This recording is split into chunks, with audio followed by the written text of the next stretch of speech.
All right, there we go. There.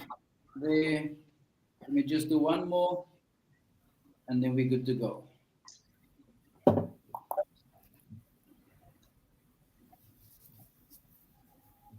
me just convert this real quickly.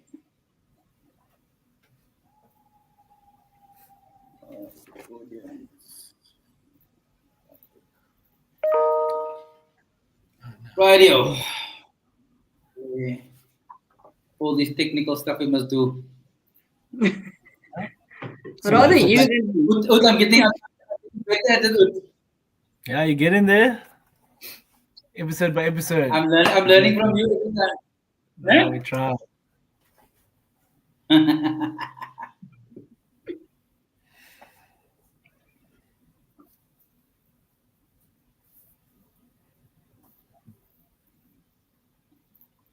Okay, good evening, everybody. Welcome. My name is Alton. I am the host of Talk at 8. It's been a minute, as the young people like Luke and Uthman will say, since we've done this. Last in November, to be exact. And due to a range of different reasons, I have not been able to commit to a regular Wednesday. But going forward now, life is calmed down. So Wednesdays are at 8 is back to normal. Talk at 8. We will have 4 different people talking about the experiences in sport and how sport has shaped them over life. Tonight we're joined by Luke, Chantell, Abby, and Uthman, and they'll tell us a little bit about them in the next few minutes. And you're welcome to jump onto whether you're on Facebook, YouTube, or Instagram. Drop a comment, tell us what you think, add some information. I will definitely add it to the conversation. Let's start at the top. Let's start with the ladies. Chantell, good evening. How are you? Tell us a little bit about you. Who are you? What do you do? Why do you do? well, good evening everyone.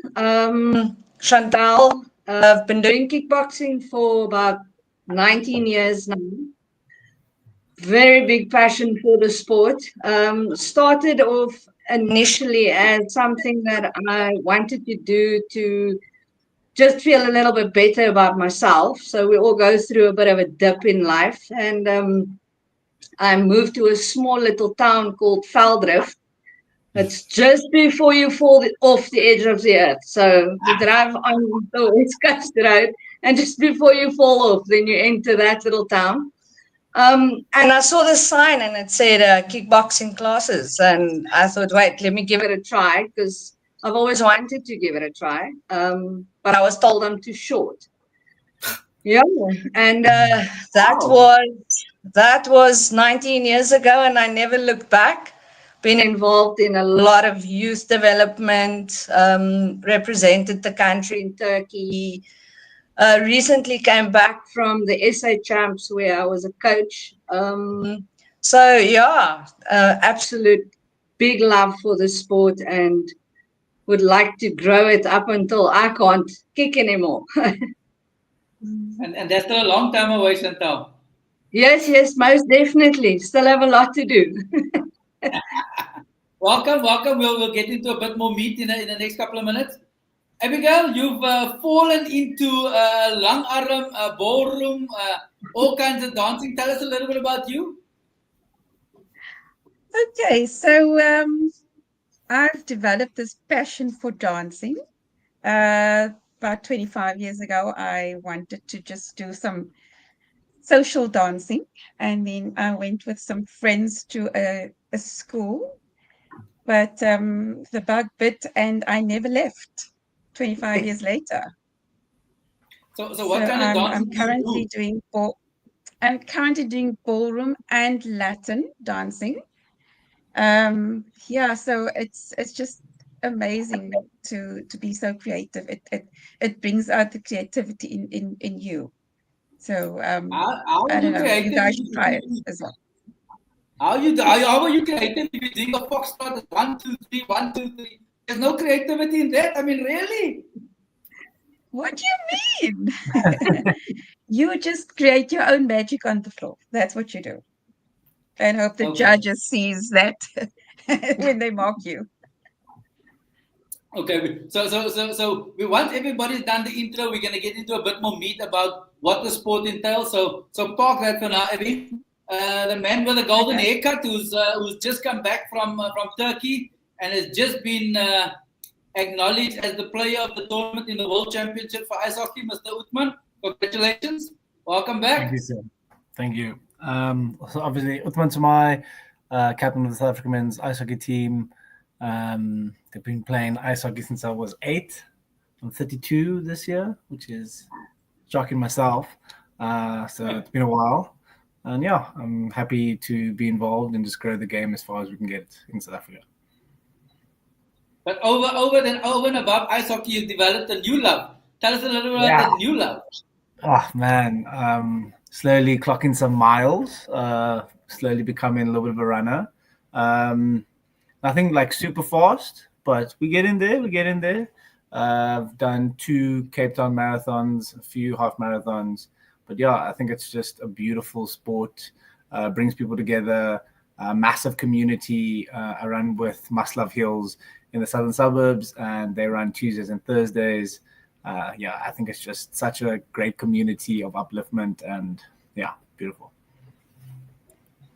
And that brings me to our last guest, who's moved to Cape Town recently from Port Elizabeth, who started running 3 years ago, who's lost a massive amount of weight, and at some point on Sunday was the leader of a running race. Mr. Luke, tell us a little bit about you. So I think I'm a lot less impressive than your other guests, so I'll just preface with that. So I started running about 3 years ago, just as a bit of like an outlet, just to keep myself busy, and to kind of prove to myself that I could do something that previously was difficult for me. And I mean, like Uthman said, with the community aspect, I didn't really think about it until now, but there's a beautiful running community in Cape Town especially, and it's a very like healthy community. And originally where I'm from, it's not very sport orientated, or like that type of scene. So it's been a very nice change of pace to get into a good, healthy community that's uplifting. And it's just a great form of exercise and just an outlet, just to let off some steam. Tell us about your weight loss journey, Luke. I mean, you were out of breath when you kind of told me half of it on Sunday. Tell us a little bit about it. I was quite intrigued by it. Yeah. So growing up, I was a little bit chubby. I was about 87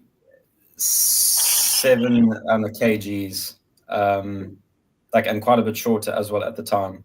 I'm not particularly tall, so I was definitely a little bit overweight, and I just found that it's even if you don't realize it, it kind of it stops you from doing things in life that you would normally do, like without even thinking about. Like if you go to the beach, you're not actually enjoying it to its fullest because you're always worried about, can you take your top off now? Like who's looking? Feeling a bit insecure. So to me, that was quite important to kind of take back my life a little bit. And then the running through that was just another way to kind of beat something that had previously held me back. Okay, that's interesting, and we'll park that. So now my next round of questions, and for those who've tuned in, good evening, welcome. Whether you in South Africa or across the world, you're welcome to drop a comment on Facebook, LinkedIn, YouTube, or Insta, and join the conversation. My next question to all of you: tell us a little bit about the sport that you do. Chantell, I understand kickboxing is quite a physical sport. I've been to watch it. Thankfully, I've not been on the receiving end or giving end of that sport. I sat on the outside of the ring, which I think is the safest space for me. But give us a high-level view of what the sport entails, because people don't know about ice hockey, about dancing. They know a bit about running. They don't know anything about kickboxing in a general space. That's part of what we try to expose and talk at 8. Okay, so basically, I think people have a little bit of a misperception when it comes to kickboxing. They think it's two people getting into a ring and going at it. I mean, there's a lot of martial arts sports and mixed martial arts going around now. Kickboxing has a whole bunch of different variations of things. So you get the part where you fight on the tatami, which has which has 4 minutes. So you get your point scoring, where it's based on scoring a point either in the face, on the body, everything above the belt. Then you got light contact, which is based on the same thing, also scoring your points, but that is on a continuous basis for 2 minutes. So they, with the points, they you score a point, they stop it, they give the point. With the continuous, same thing, they just don't stop it. Also to the face, to the front of the body, nothing on the back. So just two people going at it on a little bit of a lighter scale than in the ring. And then they've got the kick light, which is also now based on, this is more going into the ring, before you go into the ring, getting used to the contact and kicking to the legs. And then we've got a beautiful thing called musical forms as well, which is either with a weapon or just showcasing skill without having to actually physically compete. And then we've got the big guns in the ring. So you gradually move up. Some guys decide they're going to go straight into the ring. Not all recommended, but because you always think you pack a punch more than what you think you can.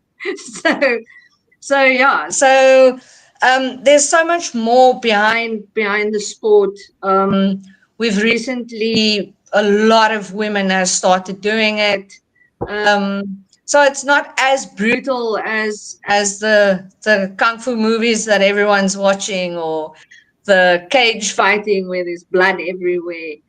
You have to kind of start somewhere. And I think kickboxing is a good basis for whatever martial arts you're looking at competing in professionally, if that is your passion.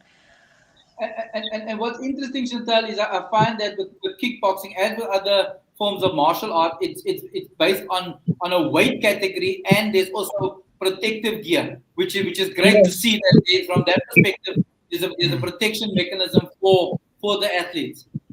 Yeah. So we now also we are part of WACO, which is the World Organization of Kickboxing Association, which is that is our international platform. We never used to do face shields at all, but we now do face shields for the little ones up to the age of 12. And then we've also recently introduced the peewees, of which I'm a big part of, in Cape Town, trying to grow the little ones to actually like the sport, because it's not as bad as it seems. I think my youngest student at the moment is 3 years old. So we're starting them off younger, because we can protect them now with things like face shields. And so we're looking forward to the growth of the little ones. And then from an administration, I mean, you're quite involved administratively as well. Tell us a little bit about how the sport is managed, because often we only talk about and see what we see on the ring and on the mat, but we don't know about all the stuff that happens behind the scenes. We know there's lots of politics, but in terms of how kickboxing is managed across the country. Okay, so basically, politics will be everywhere. But I am a firm believer that the love for the sport will will outshine the politics at the end of the day. So there is in Cape Town, we've got our exec in Cape Town running it. We've got a president who is Dave Venter, and then myself as vice president of Cape Town Kickboxing. Currently busy with, we're hosting Uzbekistan in September, Cape Town versus Uzbekistan. We are looking at doing essays, the nationals in Cape Town itself next year. So we are currently busy with that. So that would bring all the provinces to Cape Town and just to get a bit more out on what the sport is about. We're big on developing our own officials. Officials is always a bit of a struggle, but getting our officials, and you've got different officials. You've got referees, you've got side judges, you've got table officialing. So we're running a lot of training sessions on that as well. Just giving parents also the opportunity to become a part of the sport that their kids are doing. So getting the parents involved, getting uncles and aunts involved, and let them help out at events and help at the tables and help with refereeing and judging. And so we're running quite a few programs currently in Cape Town, just to get more people informed as to what this kickboxing thing is all about. Thank you, Chantell. We'll come to some of the other questions a bit later. Abby, dancing has two forms.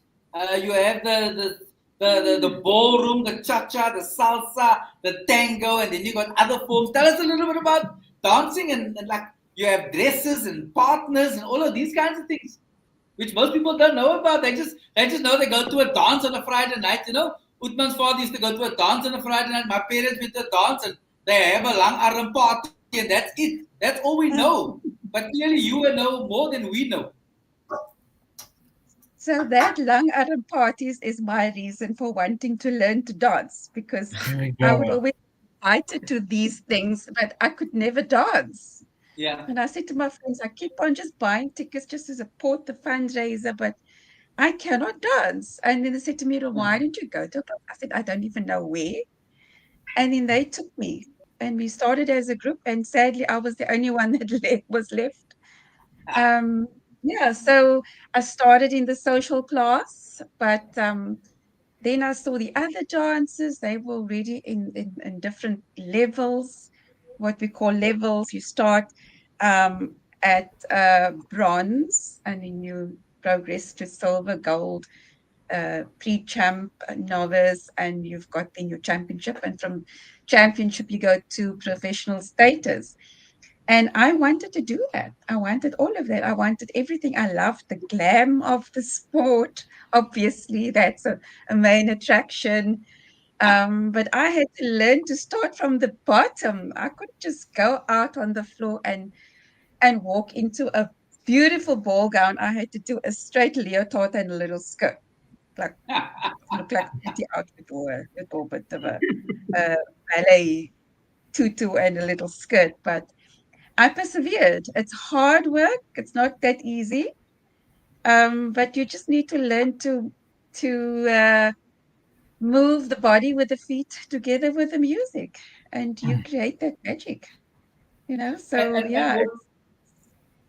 Well, what's interesting is that you have a partner, and the partner's got a big number on the back so the judges can see, which I find quite interesting because I also going to know. You know, so how does the competition work? I mean, you've just come back and won quite a few awards up in George. Tell us a little bit how the competition goes. What is the competition? Because we've got no idea. I know you choose a song and there you go, or you don't choose a song and someone else choose the song. Tell us the ins and outs. Okay, so the competition is basically the different clubs come together. There's a federation that we belong to. They arrange these competitions on a monthly basis. Sometimes it's local, sometimes it's in other provinces. You can select which one you want to do. You obviously also dance for points. And you also get your colors. towards the end of year, depending on your points and the competitions that you've entered throughout the year. So the one I've been to just now, 2 weekends ago, was in George. I decided I wanted to do that competition. It was a little bit of an away weekend, also to get out. Yeah, so I went up, decided, but I mean, it's hard work. You have to train hard. I mean, if you want to win, you have to train hard. I mean, my training is once or twice a week, depending on the competition I'm preparing for. So I do that. Tomorrow is that another competition day I have to prepare for. And you go out there and you just enjoy yourself, So I'm currently at the championship level. I don't have a dedicated partner at the moment, so I'm in the pro-am section. Pro-am means that you dance with your coach. So, like you said, you see the number on the dancer. Right now, I have to wear the number because the coach is not being judged. He's just my partner for the dance. So the judges who's watching you on the floor, they will score you on your number, and then at the end of the night, they will reveal your placing in the competition. So I do ballroom and Latin. Ballroom entails 5 dances. That is not like you said it earlier, Alton. Ballroom is waltz, tango, slow foxtrot, Viennese waltz, and the quick step. Currently, my favorites of the lot is the waltz, firstly, and then the quick That's step. all people dance. Obviously, it's my strongest point. Yes. That's my strongest points. Latin, I'm only doing 4 dances of the 5 currently. So I do the cha-cha, the samba, the rumba, and the jive. Of that 4, I think the jive is my absolute favorite. Yes, the samba is my least favorite. I'm not very confident in my routine yet, I would say.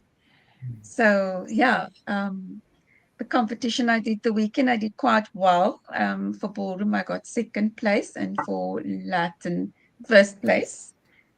And yeah, I was surprised of my results at the end of the night.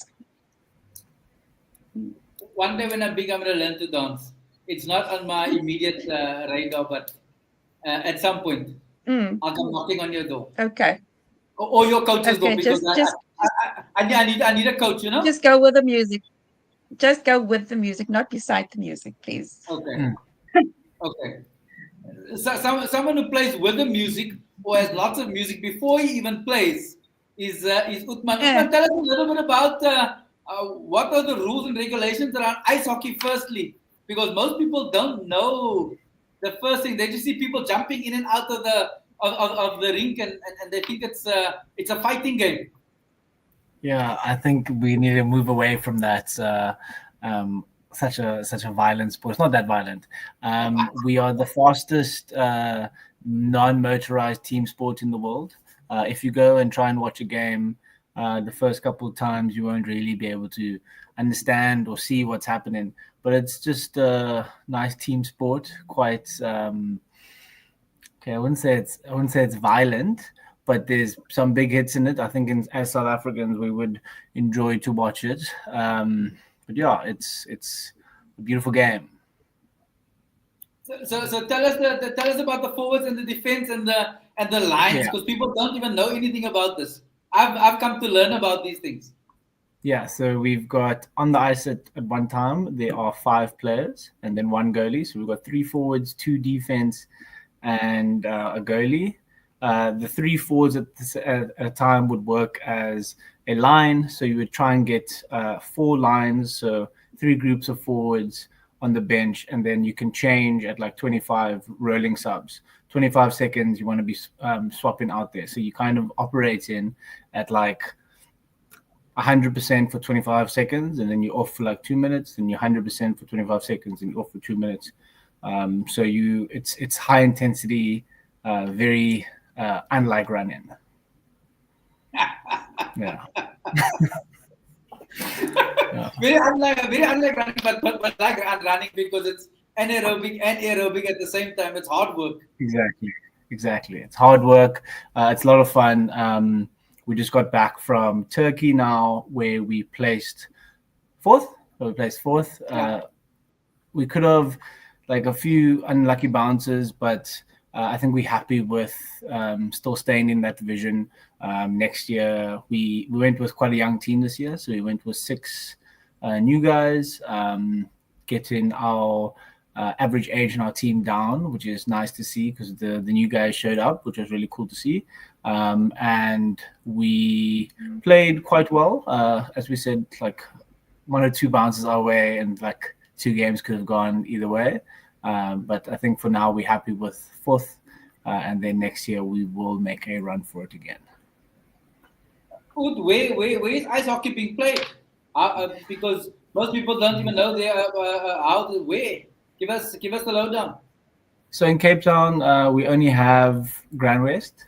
We practice maybe like 3 times a week. There is a learn to play program for like newcomers. We are doing like a massive drive for peewees, young athletes, and we're doing a massive drive for like young girls into the sport, because South Africa ice hockey is, I think it's the last 2 years we've had a SA under 18 female team, and it's a big growing sport for that demographic. So we're trying to make a big push for it.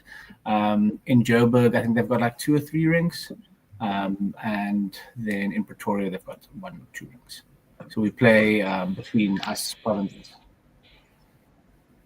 If you just tuned in, welcome. You're welcome to drop a comment on Insta, YouTube, or Facebook. Join the conversation. Tell us about Abby. Tell us about Chantell. Tell us about Ut. Give us some comments about Luke.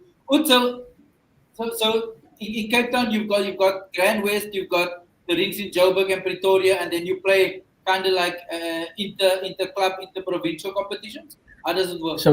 So we've got a Cape Town league, which is fought quite fiercely actually between the Cape Town Storm and the Cape Town Penguins. The senior league at the moment is 2-2. Penguins won on Monday night, quite convincingly actually, and it's going to be quite a nice battle for the rest of the season. Storm has won for the last 2 years. I'm the captain of the Cape Town Storm team, and it's quite a pride battle between the 2 teams. And then obviously we have the leagues up in Joburg and Pretoria, but once a year we all get together. The Cape Town Penguins and the Cape Town Storm form the Cape Town Kings as our Western Province team, and then we fight for bragging rights between the Pretoria Capitals and the Johannesburg Wildcats, and it's quite a big battle. It's all like the SA guys from yesteryear and this year, age all the way down to, I think our youngest players are like 16 in that division. So it's a massive battle. We've won, except for last year, we won the previous 3 years. So this year we'll be giving it horns to really go get that title back. Last question: How prevalent is the sport across the country? How big is ice hockey being played? Yeah, I wouldn't say it's a massive sport. It's definitely a growing sport, though. I think COVID did a number on all sports in South Africa. People had to choose, obviously, between sport, food, and then not being able to like leave their house. So I think after COVID, our numbers took a bit of a hit, and I think we are slowly getting back there with our Learn to Play program. We are growing in numbers. Like every Sunday, we have about 40 to 50 new guys coming to try out, which is, it's nice to see. The sport's definitely growing, and hopefully with a little bit of government funding, we can continue to grow the sport, you know? Yeah. There's a question on Facebook from Grant Carl. So he says, good evening. Where do we find the fixtures of the league games? Hi, Grant. If you are in Cape Town, you could follow the Western Province Ice Hockey page. we post the fixtures every Monday for the coming week. Okay. So Every- Facebook page of Western Province Ice Hockey. Cool. Yeah. Mr. Luke, you spent a bit of time in gym and running. Tell us a little bit about what you do in gym and like how do you run? With who do you run? When do you run? Because it's a complicated activity because it's not always safe and not always lucky to be running on your own. Right. So I think one of the best things about running is that it can be as easy or as hard as you want it to be. And you're kind of forced to be accountable.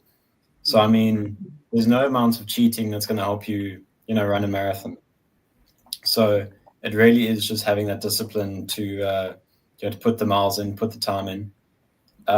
In terms of training, I'd say that your long distance runs, you really want to try do with someone else. Just that psychology aspect, of running, is probably one of the hardest things. When you're 25 or 30 Ks in and all you want to do is stop, then to just have someone there to motivate you really helps. But also, I think social media has played a big part to running in the last few years, post-COVID. I mean, like Uthman said, it did a number on a lot of sports, but I actually think that running is one of the few that actually kind of picked up. So I think people kind of saw what they were missing out on, and they realized that they could get outside and they could get active and they could socialize. So I think running has really boomed. And that's created a lot of small running groups and social running groups in your area. So, I mean, if you live in a suburb, then chances are there's a small running group that runs there once or twice a week. And that also, that helps with training.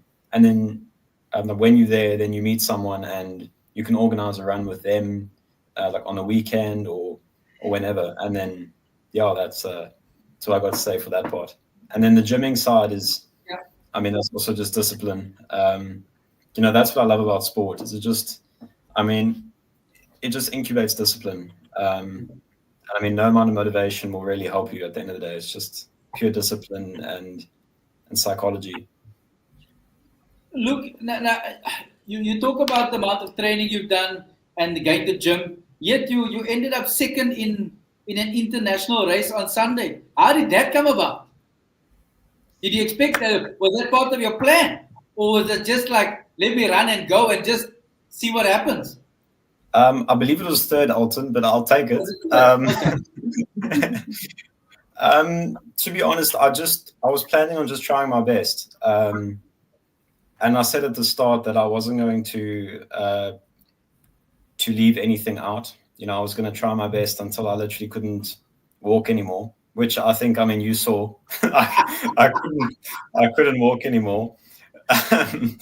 So, that's what I did. But, it's also, I run about 4 days a week on average, clocking, anywhere from 40 to 60 Ks a week, generally around the 40 or 50 K mark a week. And it's only through that, through a long period of consistency like that, will you be able to kind of achieve results that, that will get you near there. I'm by no means an expert or a pro or one of these Kenyans that will do a marathon sub 2 hours. But to be able to get to that kind of above the normal level, the average level, you really have to be disciplined and train at least twice a week consistently for a prolonged period of time. Definitely on Insta, Jeff in the UK says, "Well done, all of you." He's watching and he's excited to see where all your journeys are going to go. So Jeff, hope that the weather's good for you up there in England. We'll chat after this. So here's a question for all of you. Sport has changed you in one way or another. Luke spoke about it in his opening remarks about how his self-esteem has changed as a result of his losing weight and about exercise. How has sport changed you? And I'm going to open it up. Anyone can go first. What has sport done for you in that space? How's it changed your your outlook on life? How's it changed your relationships with people? Any one of you. All of you are going to get the chance to answer. Don't rush. No one's going to jump in here first. No one's going to jump in. Alton, I think from my side, I've always been inquisitive when it comes to people and how people operate and how they live their passion and so I think what the sport has done for me was, like I said, at one point I was so down and out and I didn't know what and where to go and I mean at the age of 25 what do you know? What do you? I mean, you're in the time of your life where you're not sure what is going to be your success and where. And so I think for me, what changed for me was the fact that I spent time with people that opened it up to the fact that we are all struggling at some point. We are all grasping and trying to find something that's going to fill the gap. And what better way to do it than to take on any kind of sport that you can share a journey with other people. So the way that it's changed my life is just to be more open to other people and the walks of life and where they come from and the love that they have for what they do, no matter what kind of sport it is at the end of the day. Definitely, and it opens your eyes to other people's perspectives as well, because you're not just caught in your own little web and your own little view. You see things from other people's perspective, particularly when your back's against the wall and you're fighting. In your case, you're fighting and you need to grade and someone's grading with you. They kind of understand your pain and kind of walk the journey with you, I would think. Correct. Any one of you others, how has sport changed you? Okay, so let me go. I've always been a very shy and introverted person growing up as a kid. Very, very shy, not very social at all. And I've never been active at school in any kind of physical fitness activity. But I've always wanted to do something, but I just never did that. And when I started dancing, it really boosted my self-confidence. It really helped me in my physical and mental well-being. So I gained a lot of confidence. I mean, I think any kind of sport and especially when it's team sports, it really gives you a lot of confidence in life. And that's just how it helped me through life, and it's helped me in my career, going forward in life. And I don't think I would have succeeded in my career if it hadn't been for my sport. I agree with you, Abby, but in the converse is also true that sport also humbles you and makes you realize that you can't always win.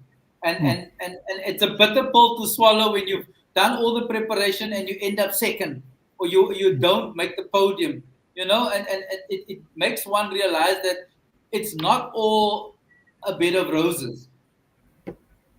But it always then you just go back to the drawing board and you just work harder. That's all. You just work harder. Definitely. James, from your perspective, what has sport done for you, and how has it changed your perspective of life? So I think just going on from what Abby was saying is you always learn something from failure. Even if you don't succeed, it gives you a reason to get back up and do it again. And like the results that you get from sport are, it's so like intangible. Yeah, sorry, I see there's a comment. Do you want to? No, go. Finish first. So I mean, I think sports has changed me in so many ways, but I mean, one of the things is just to to prove to yourself that you can do it. So I mean, if you set out to run a 21K and then you achieve that, then that kind of flows into other aspects of your life where it's like, okay, well, I achieved this, so what else can I achieve in my work or in my relationships or, in this project that I'm doing? So it kind of provides like a quality to you that is like, you can always achieve more and you can always improve. Yeah. Definitely, and I put Michelle's comment on there on Facebook. It says, always inspiring hearing how someone has started their journey. Thank you for sharing, guys. What we don't realize, what sport does is you inspire other people just by you participating. It's as the saying goes, you're lapping somebody on the couch, someone who's doing nothing. Yeah, you doing, even if you're doing a 2-kilometer run in preparation for your grading, Chantell, it's 2 kilometers more than someone sitting on the couch. And we often take that for granted, that if we're not inspiring anybody because we're caught in our own little world. Uthman, what's your view? Yeah, I mean, sports has massively changed my life. I've played team sports since I was 3 years old, 4 years old.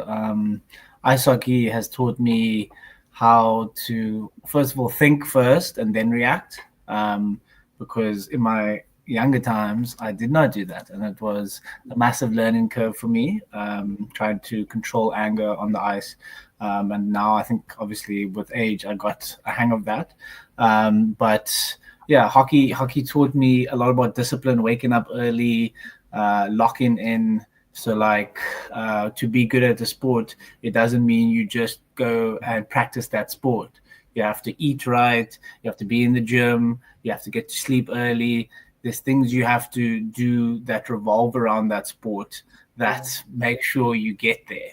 And then becoming like the captain of South Africa has made me understand that everyone comes from such a different walk of life, and trying to be someone who is open to everyone in the team and can talk to everyone in the team and be a sounding board for anyone who has issues within the South African men's setup, then that has taught me how to be a good leader in that sense. And yeah, and I think hockey's also been really cool because I've got to travel the world. Yeah, it's beautiful. And that's one of the advantages of playing sport at the highest level. You get to travel the world and see and meet amazing people. So my next question to all of you, because all of you are at a high level of participation, what is your preparation regime like? Because you can't be successful without preparation, and your preparation is not only about you, it's about the tribe around you that makes it. As Uthman said, it's a whole package deal. Uthman, let's start with you. You started that train. Let's go there. But before we get there, let's see what Tim says on Facebook. Tim says, sport teaches you about life. It teaches you when to share and when to compete and how to plan, strategize, and build your brains and your body. I agree with you, Tim. Because you can't. It's not a one-sided thing. It's how you coach and play and deal with the whole athlete. From your perspective, how do you prep? How do you manage? Yeah. Who's in your So corner? I think prep goes in phases. You can't really like, it has to go in phases, because if you start too hard too early, then your body's going to burn out. Something's going to happen. You can get sick. I think nutrition is something that can be a lifetime thing. You don't have to have any phases of nutrition, but like training wise, we try and get in the gym like four times a week, at least, and then or at least I try and run 3 times a week, and then we're on the ice 3 times a week. But what helps is that with that, we've got Alton on our team, who is massive, helping us with recovery, but then also just making sure your body is in good shape, with stretching, rolling out, getting in the boots as much as possible to make sure that you're ready to go the next day. Yeah. And also, who's in your corner? Who helps you? Man, I think I lean on everyone, which is, I think, could be a bit annoying. But yeah, my family is a massive supporter of me, especially like close to a tournament. It's not that I lean on them for confidence. It's just nice to know that you are like, because sports, even in team sports, it gets a little bit lonely in your mindset. But it's nice to know that you're always loved, you're always cared for. No matter what, you are looked after, which is beautiful. So yeah, I've got a massive team surrounding me. There's a comment for you. I'm sure you are great ice hockey, but I think you should join a kickboxing club. That's some Bernice. I don't know what the answer is going to be, Bernice. On YouTube, we'll wait for Ud to answer. I think it's a terrible idea. Chantell said earlier that it goes in weight category. I don't think that's a good idea. I'm 115 kilograms, so the people that can kick me, I don't want to see them.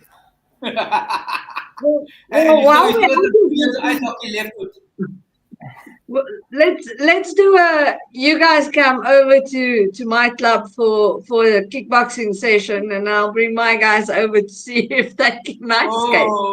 We can definitely do that. What do they call it? White collar boxing.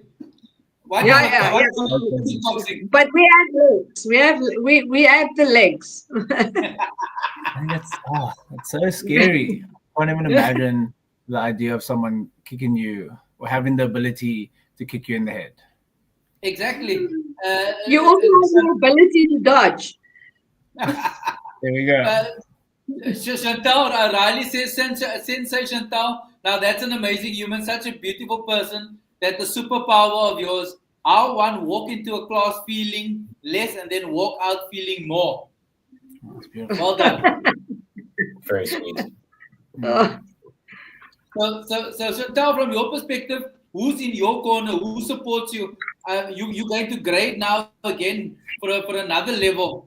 Who's there in your corner to spar with you, to get you in preparation for the grading? My whole club. So, I mean, the messages coming through and the love that they have for me, it's just amazing. My club's name's Kazoku, and I named it for the reason that it's actually family in Japanese. So very family orientated by my dojo. Moms and kids training together, family members training, mom, dad, and kids training together. So I have a full-blown, not blood and blood family backing me. So no matter what I do or take on, they check me. I love eating chips. So I get checked on a regular. But yeah, and then also my wife that supports me all the way. And yeah, I think preparation in every sport is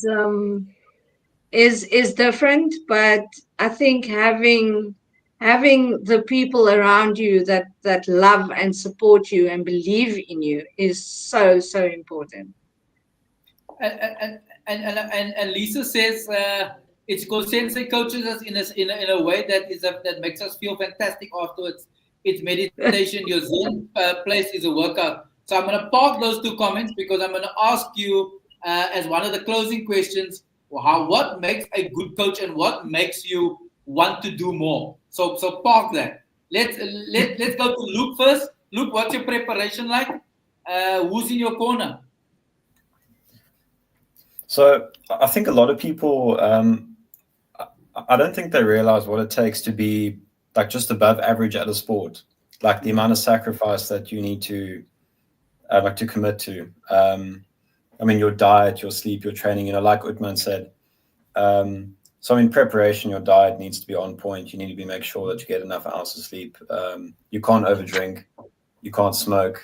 You know, and then none of the like the novelties like that. And I mean, preparation, it just comes down to showing up, you know, every time. You show up for yourself, you show up for the people around you. You run 3 or 4 times a week, early in the morning, you know, late in the evening. You know, like when you don't feel like it, when you're unmotivated, it's just about showing up at the end of the day. And then at the end of that, you get the result.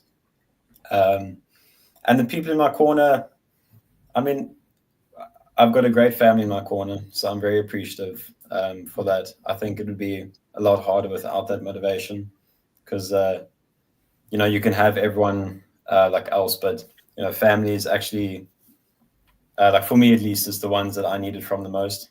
So I'm very grateful for that. Okay, good answer, Abby. From you, okay, Ut, I see the hand, brother. Yeah, just to also just touch on what Luke said. Consistency is it's not going to look the same every single day. You're gonna show up and you're gonna give 100%, but if your 100% is if you only have 20% to give, that is, and you give 100% for that day, that is 100% that you gave that day. So consistency is not a straight linear thing. It's about showing up. It's about showing up. Absolutely. Yeah, not the result. Yep. Abby, from your perspective, your preparation, who's in your corner? I mean, all you need is a pair of high heels and some music and your coach. Is that it? Not really. Not really. It's hard work. You have to be disciplined. And you have to. I mean, there's no way that you cannot do practices. I mean, that's very important. You got to learn your routine, and it's a repetition and repetition all the time until you get it, until you've got it in your head. And the other thing is stamina. You have to have stamina in order to dance your 5 dance one after the other at a competition. You cannot stop. You need to breathe. You need to exhale. You need to, and on top of, you got to smile all the way through. So that's very hard work. So, but I've got my whole team in my corner. I've even got my fellow competitors from other teams, from other dance schools. We've become a whole family of friends and stuff. So we all support each other. You know, if you come first, it's your day. It's your time to shine. You know, next time I'll come first, it's my time to shine in. And we support each other, and it's lovely to be like that. We are competitive, but if you don't make it to the podium, you don't make it to the podium. And like I said before, you just go back to the drawing board. You know, so yeah, that's it. Absolutely. Lisa says everyone has said motivation. Let me put it on the screen. Everyone has said motivation and discipline. Where motivation fails, discipline must prevail. I like that. Tim says on Facebook, true consistency is not linear. It's about doing the right things at the right time. And I'd like to add all the time. So you got to do the right things at the right time all the time to show up. You got to be committed. You got to be dedicated. But more importantly, you got to work to a plan. You can't just come to the training without a plan. It's what we call a periodization plan. So you have a building phase, you have a competition phase, you have a recovery phase, and all of those things need to work in sync, and it needs to be planned, or else you're not going to succeed. It's horrible to say, but without the plan, nothing's going to happen. So as we come into the end, I got 2 more questions for all of you. My first question is, what makes you push, and who pushes you? From a coaching perspective, all of you have coaches, you are being coached by someone. What makes a great coach? Firstly, and then the last question, which you can also think about, and we'll come to that, is what makes you continue doing what you do? So those are the 2 closing questions, and you're still welcome to drop comments on Facebook, YouTube, or Insta, and join the conversation. Tim says he agrees with me about the periodization plan, because without the periodization plan, we got nothing. So who's going to go first? What makes a great coach? We spoke about it. Lisa spoke about it. Lisa said everybody, where did she say? It's because Sensei coaches us in a way that makes you feel fantastic afterwards. And that's what sparked that question for me is, what makes a great coach? What are the characteristics? Because we often talk about coaching as a science. Coaching for me is, as I would call it, I'm the conductor of an orchestra. And as the coach, unless everybody plays the instruments correctly, and at the same time we have a lovely symphony as opposed to a lots of noise. That for me is coaching. What is it for you? Any one of you go. 1, 2, 3, go. So I think for me, so I don't actually have a formal coach. My friends and I, we try to help each other out in the areas that we're better at. So for example, like my long distance running is better than the majority of my peers. But then my speed sessions, my friends will be better at. So we try to give each other like help throughout like running as a whole.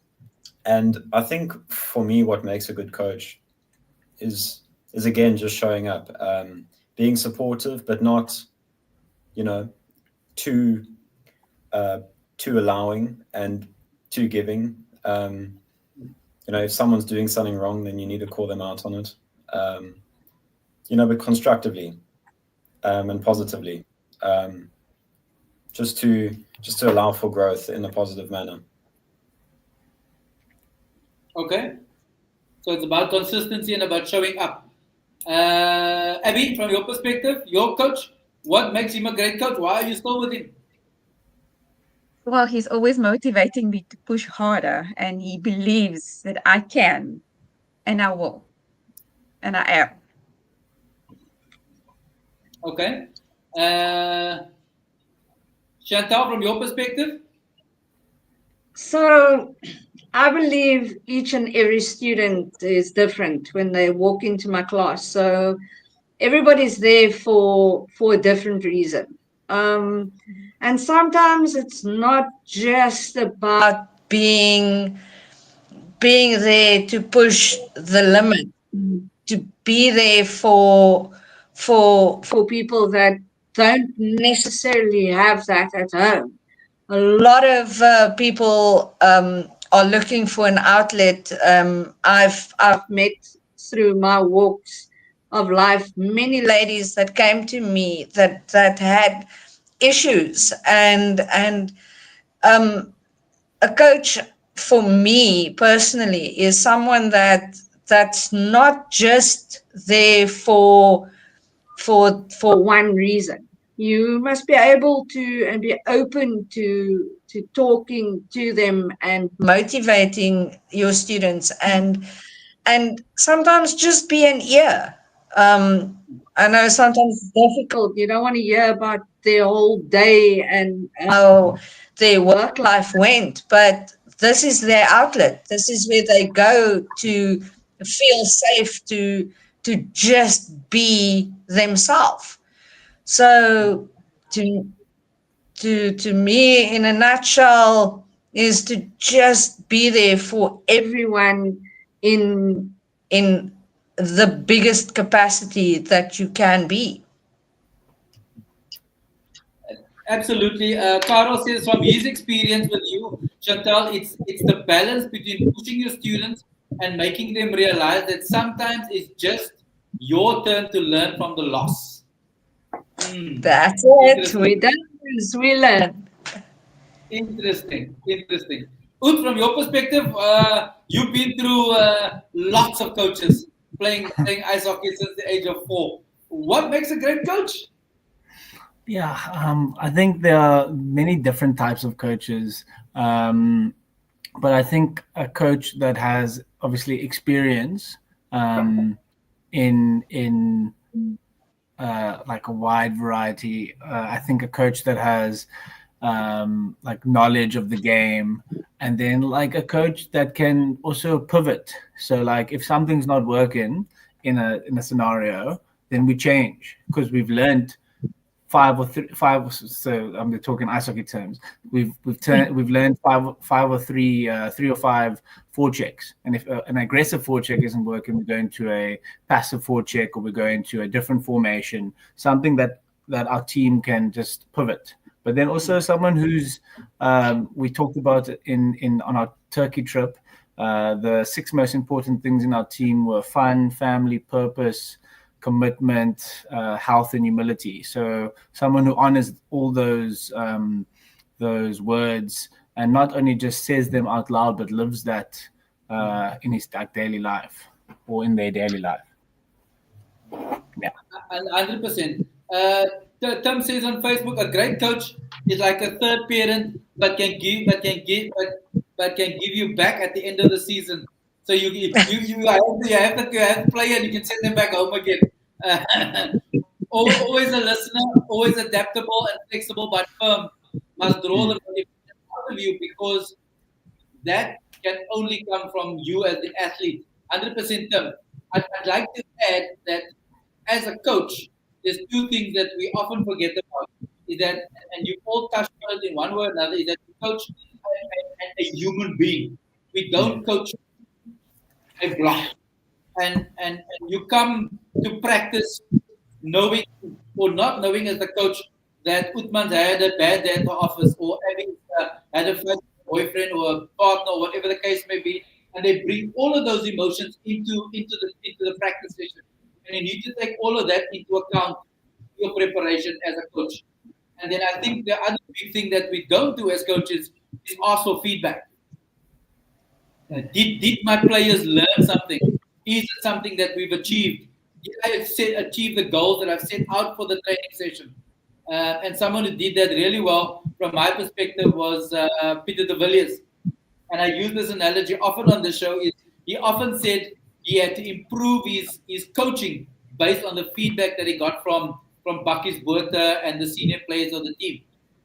He was humble enough and big enough to say, did you learn something from me today? If I need to raise my level. And I think we as coaches, we often forget that, because we think because we're the coach, we know everything, but we don't. So from that perspective, I think those are 2 big things that we need to just bear in mind when we coach or being coached. To try and give feedback with as much seasoning as possible, so you don't damage the coach's ego from that perspective as well. So because often that may be the next challenge. So in closing, I'm going to ask each of you, for the 20,000 people that's watching, why are you still involved in sport, and why should they do sport? That's the closing question. Why are you still running, Luke? And why would you want me to run? What's the benefit that you can sell to me? Chantell, from a kickboxing perspective, why would I want to have my shins knocked every week, even though I have pads on? Abby, why do I need to stand with my chin up, chest in, and do the waltz? Why would I want to go and get up at 3 o'clock to be on the ice at 5? Why? Why is my question. Any one of you can go. So I think from running, especially long distance running, you learn so much about yourself through running, and you learn what makes you tick and what you struggle with and what your strengths are.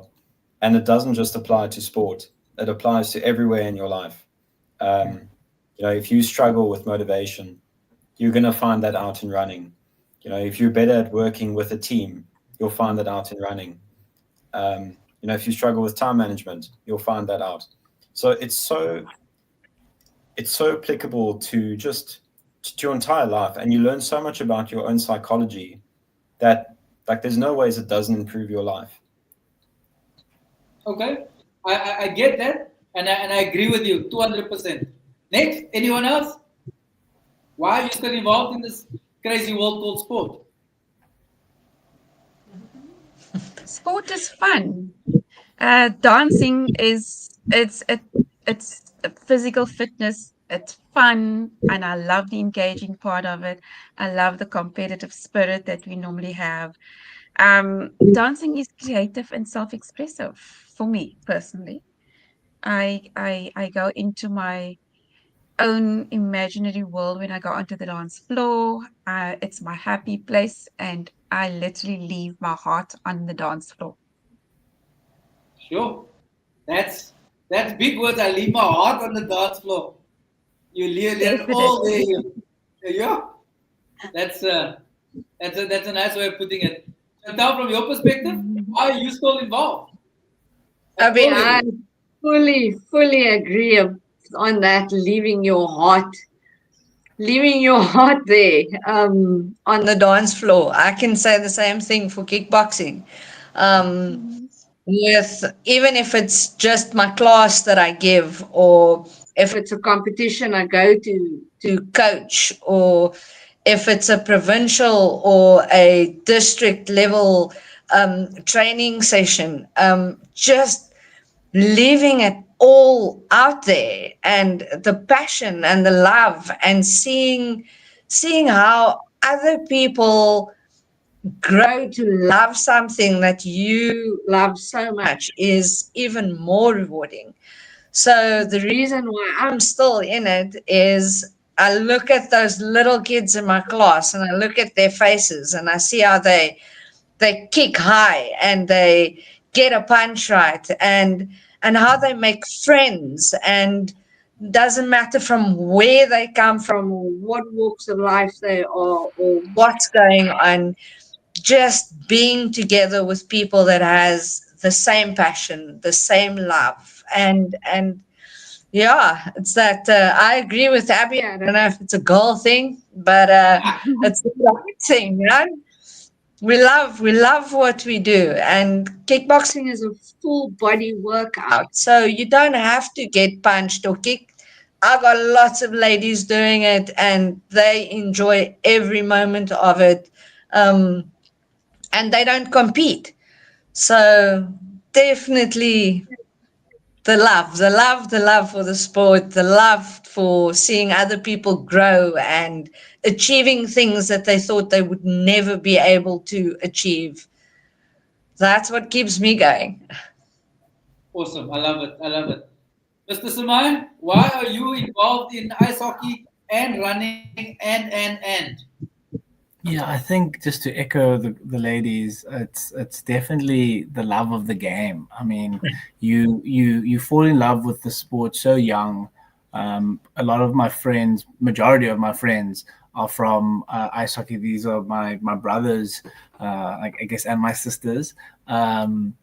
That I've grown up with, and it's just a beautiful thing. It's always been a outlet, not like a as much a outlet for anything, but like it's just a creative outlet for me.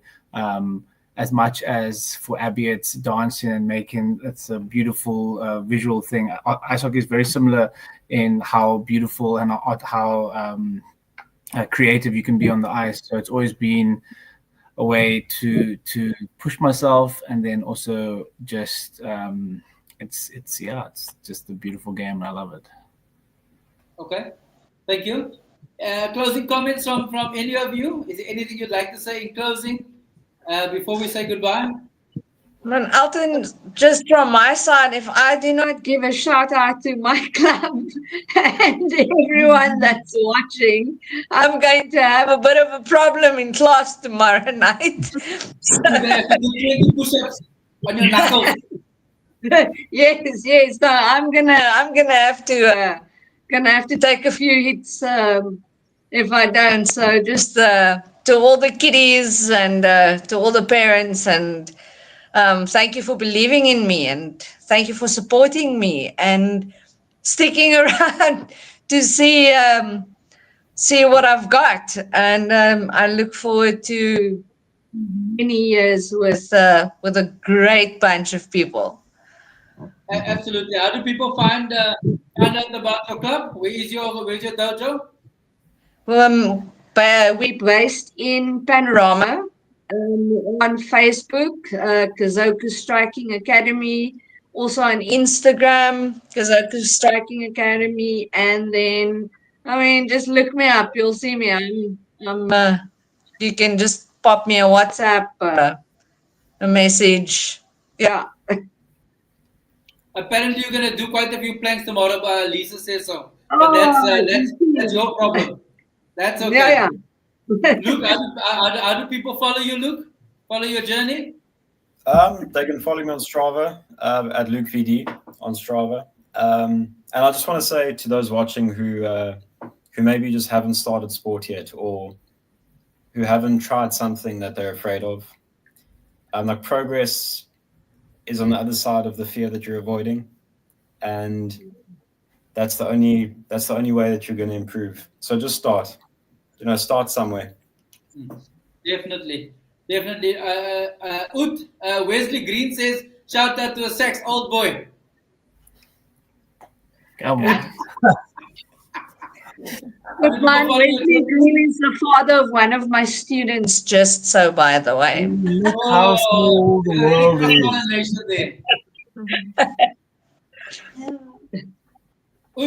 How do people follow your journey? Yeah, so my name's Uthman Samaai on all social platforms. If you want to check out Western Province, we are Western Province Ice Hockey on Facebook, Instagram, TikTok, YouTube, all of it.